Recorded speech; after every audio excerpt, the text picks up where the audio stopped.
డబ్బు, అనారోగ్యం, ఉద్యోగం, వ్యాపారం, అప్పులతో బాధపడుతున్నారా? అయితే మీకోసమే అహం బ్రహ్మాస్మి సాధన 11 days ఎనర్జీ యాక్టివేషన్ ప్రోగ్రామ్.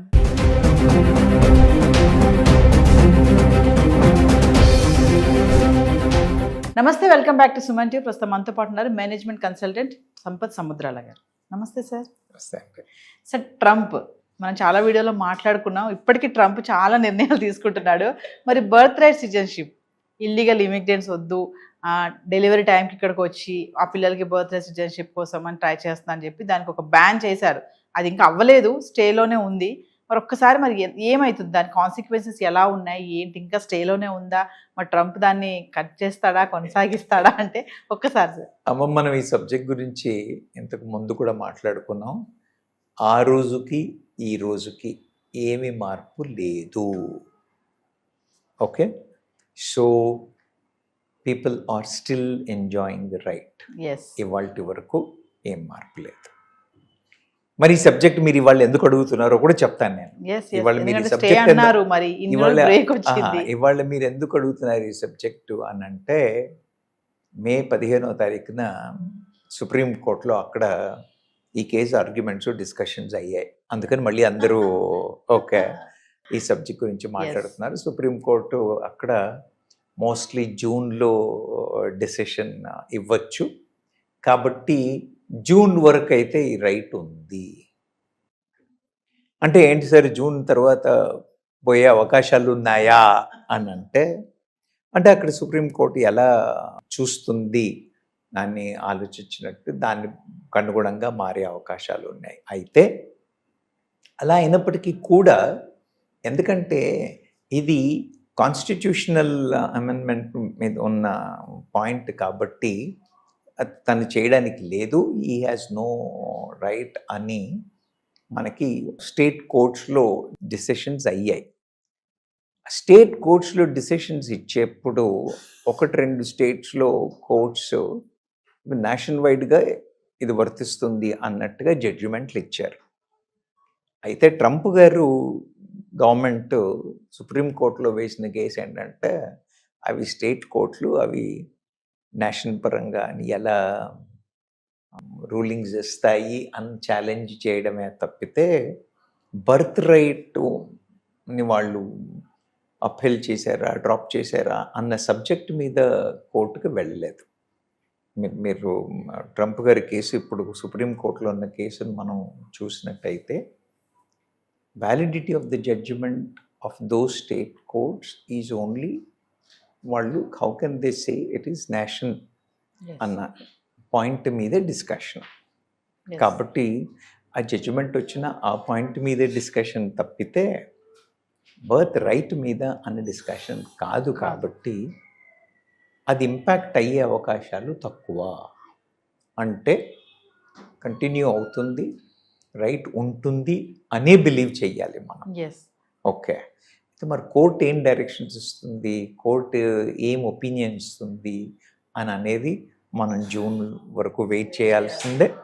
జూన్లో సుప్రీంకోర్టు డెసిషన్ తరువాత ఏం మార్పులు ఉంటాయి ఏంటి అనే దాని మీద డిసైడ్ అవుతుంది. ట్రంప్ తీసుకునే నిర్ణయానికి కోర్టు ఆమోదం తెలుపుతుందంటారా, వ్యతిరేకిస్తుందా? అమ్మ, ఎక్కడైనా కూడా కాన్స్టిట్యూషన్ ప్రకారంగా ఉండాల్సిన సబ్జెక్టుని ప్రతి ప్రభుత్వాలు, ప్రతి దేశంలో కూడా, భారతదేశంలో కానివ్వండి, యుఎస్లో ఎక్కడైనా కూడా కొన్ని రైట్స్ ప్రభుత్వాలకు ఇవ్వబడతాయి.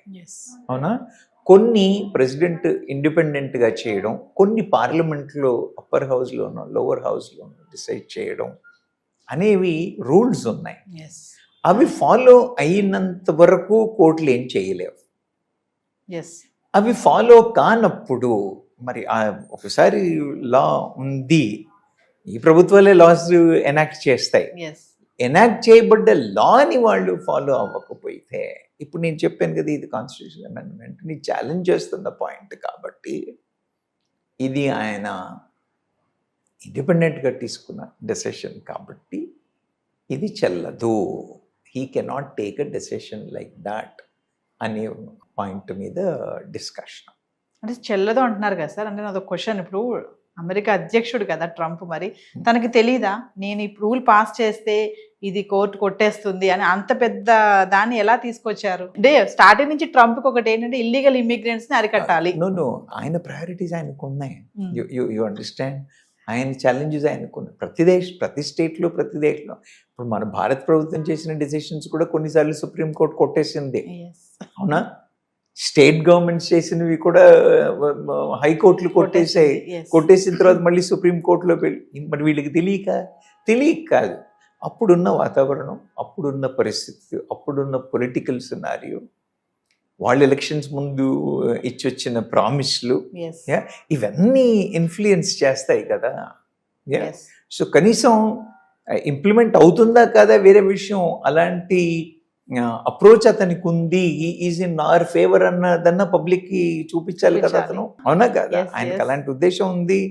He's looking for us, he's trying to do something అన్న మైండ్ సెట్ అయితే ఉంది, Yes. Yes.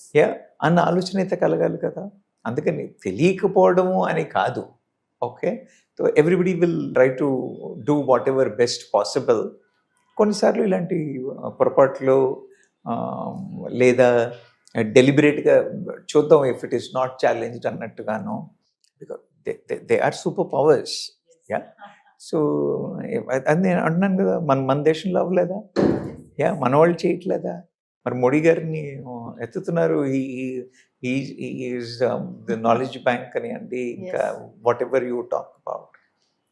మరి ఆయన డెసిషన్లు కూడా కోర్టులో ఛాలెంజ్ అవుతున్నాయి, అవ్వట్లేదా? Yes. అంతే, దానికి ఇట్ ఈజ్ సర్వసాధారణం. మనం దాన్ని క్వశ్చన్ చేయడానికి లేదు. ఆయనకు తెలిసి చేయడం, తెలియక చేయకపోవడం అని కాదు. పొజిషన్లో ఉన్నప్పుడు some times they are forced to take decisions Yes. Like that.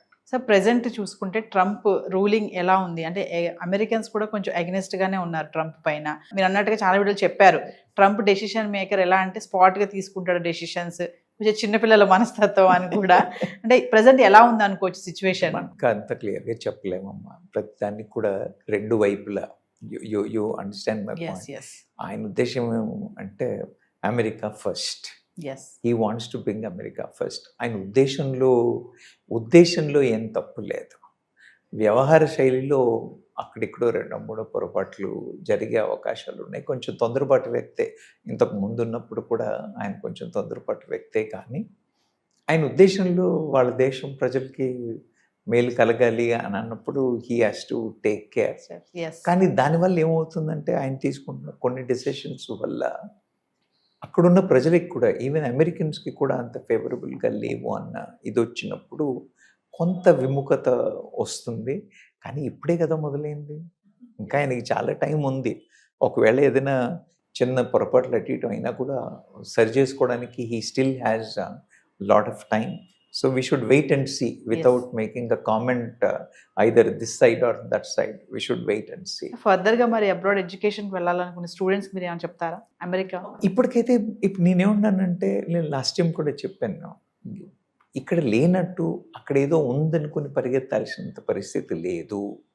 మన దగ్గర విద్యా సంస్థలు బాగున్నాయి, మన దగ్గర ఎడ్యుకేషన్ సిస్టమ్ బాగుంది, మన దగ్గర ఆపర్చునిటీస్ బాగున్నాయి. మనం ఒక సూపర్ పవర్ అయ్యే పరిస్థితుల్లో ఉన్నాం. భారతదేశం అన్ని అవకాశాలు ఇస్తుంది.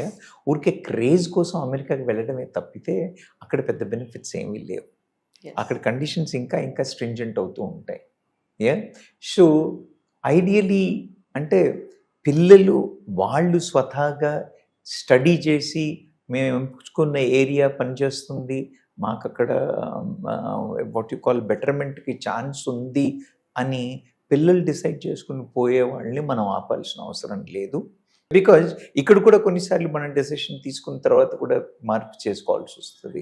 సో దానివల్ల కొంపలు మునిపోయేదేం లేదు. కానీ పేరెంట్స్ మెంటాలిటీ, మా పిల్లలు యుఎస్లో వెళ్ళాలి, అక్కడికి వెళ్తే మళ్ళీ వాపస్ రాకూడదు, మీరు చదువుకొని వెళ్ళి రానివ్వండి, వెళ్ళి మాస్టరీ చేసుకుని వచ్చేస్తే ఏం పోయింది, అవునా? అక్కడే ఉద్యోగం చేయాలి, అక్కడే ఉండాలి అనే పరిస్థితిని చూసారా?